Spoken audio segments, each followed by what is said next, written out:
Alright, it's Rawze from Rawze.com here, and I have a 09 387 Pete. Belongs to Daniel on the forum. And he came to me and said that he was diagnosed with either a head crack or head gasket leak or EGR cooler bad. He's got some oil samples that came back bad from an actual lab and not that Speedco quick check stuff that I don't trust. And his coolant was 0.07 one time, and it was 0.21 once, and 0.24 in the latest one. And it's starting to climb. And you know, of course, you know it could be anything. So what I did was I pressure tested his system overnight. You know, he came over here. You know, we had some beers, had some fun, ate some food, and then we pressure tested it after it cooled off. And I'll show that real quick. Okay. To pressure test the system, the coolant system, the radiator system, what we did was we took off his radiator cap off the tank here, and I've got this little test kit. It's a, I got it from Amazon. I'm not trying to advertise for the people, but you know, it's just what I use. It's a Astro. I don't know if you can see that thing real good.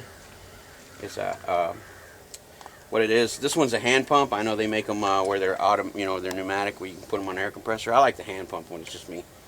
It's an Astro, and I'll give it a part number. 78585-01 is this thing. And what it does, it pressurizes your radiator system. You can pump it up like a little bicycle pump. And for his Peterbilt, which is actually, I've seen the Peterbilts and quite a few other trucks use this same adapter. The adapter for it is an Astro pneumatic tool. 7858-03 adapter. And what I do is I take it, I put it on here, and I took his regular cap off, just kind of lock it down there. Now it's on there nice and tight, and we'll put this on here, a little quick connect like this, pulls back like that, and that's a relief valve if you want to drain if you want to bleed the pressure off. And we just sit here and pump it up like this. Alright, so I had it pumped up. We let it sit overnight. We got a couple plugs out of the system now, and it's coolant strained, so I'm not going to pump it up now. But we had it pumped up, and we set it to about 18 psi, almost 20 psi, which is, you know, the higher end of where it actually runs. Alright, when we had it pumped up, the next morning we came out here, and we found right here, I don't know if you want to show this, we found right here, across the bottom, I was just a little stain there where it was, where the coolant had puddled up. It wasn't really on the ground, but it had puddled up here. And we thought maybe his radiator was leaking. So we really checked the radiator really well. Couldn't find it at first. But I'm going to show you something. These Peterbilts, these 387s, I've seen a lot of these do this, so I'm going to point it out in the video. It's actually leaking. If you want to jump up or come over here, it's actually leaking right here, this main hose.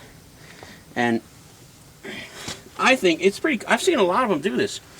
I think this hose vibrates a lot, and it actually wears the inner wall and weakens the hose over time. That's just my opinion, but it was leaking right here, and I've seen a bunch of them leak there. So we had coolant running off of it down here, and obviously it was in the bottom down there, on the bottom of the radiator, where it ran down. So he's got a leak there, so we're going to have to replace that hose. So we found that, but that doesn't explain his coolant in the oil, obviously. So we fixed that, or we're going to fix that. And then we also found a leak over here.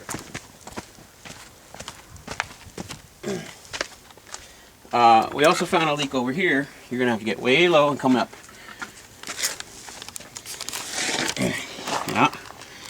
And that hose right there, that's the radiator hose going to the bottom of the radiator. And you see it's all rusted up. We took the plug out of it so we could drain it.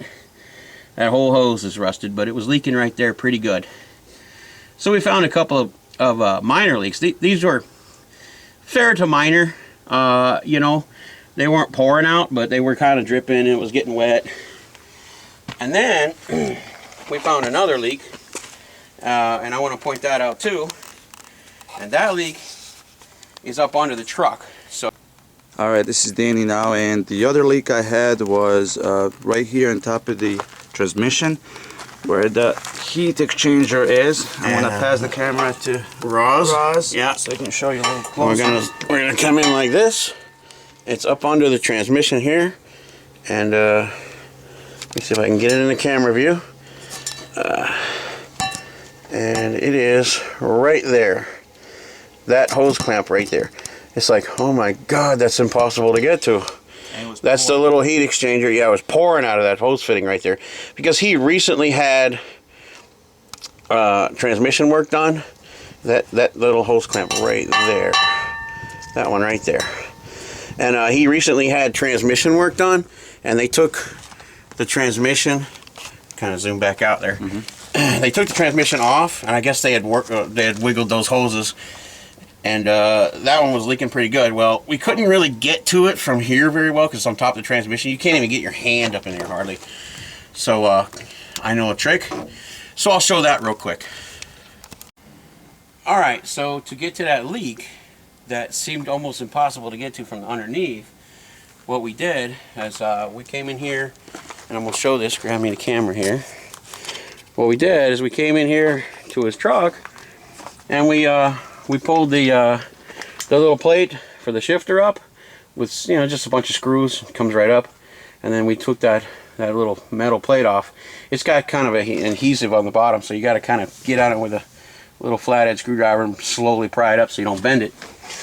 And then it comes up, and then once we get up in here, you can get to the top of the transmission really easily, and that's the heat exchanger there. And that was leaking really bad, and here's the horrible fitting that was impossible to get to on the bottom. So you can see that it's fairly easy to get to. I'll put my hand down here, put my hand on it right there. You can see it's pretty easy to get to, very easy to get to from here. So we tightened the fitting up really good, and repressure tested the system for a couple hours, and it no longer leaks. So got that one fixed, and that took care of all of his external leaks. He didn't, you didn't think you had any external leaks at all before you showed up, did you? Right. No. I mean, you had checked regularly, and yeah, I couldn't find any puddles under it. You said even once that you stopped and you let it put cardboard under it for an hour or what? Right. Nothing showed. Nothing showed. But that pressure test kit, man, it's absolutely. It will find them. Yeah, we had a puddle. Oh yeah, we had a puddle. So it's an invaluable tool for anybody that owns their truck. And I was losing about what, half a gallon to a gallon a week. You were? Okay, so, yeah. That's good. Now they also accused his EGR cooler or his head or something else because he has coolant getting into his oil. It's not a lot. It was pretty low values that were coming up on there, but a little bit. And so what we did is we decided to check his EGR cooler and test his EGR cooler for leaks. And I want to make a little separate video for that. So we'll go ahead and cut for now and make a separate video on that.